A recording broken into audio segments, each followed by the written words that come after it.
Opositors i opositores d'Oposites Fàcil, concretament els que opositeu a l'Institut Català de la Salut. Anem a veure quins són els principis del model sanitari català. Primer de tot, un sistema amb voluntat d'assistència universal. Després, un abordatge integral de la salut. Què vol dir? Doncs des de la salut pública a l'atenció primària i comunitària, l'hospitalària, la sociosanitària. També equitat i superació de desigualtats territorials o socials a l'hora de prestar els serveis sanitaris. Pel que fa a l'organització sanitària, parlem de simplificació, racionalització, eficàcia i eficiència.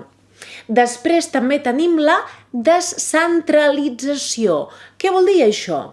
Doncs que el sistema sanitari català s'estructura de forma descentralitzada. Primer tenim les regions sanitàries, després els sectors sanitaris i després les àrees bàsiques de salut.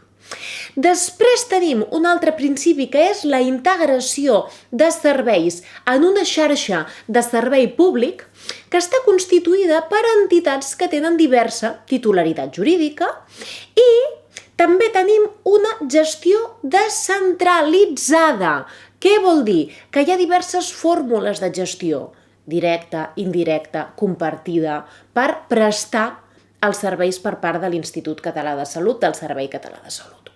I per últim, l'últim principi seria la participació comunitària.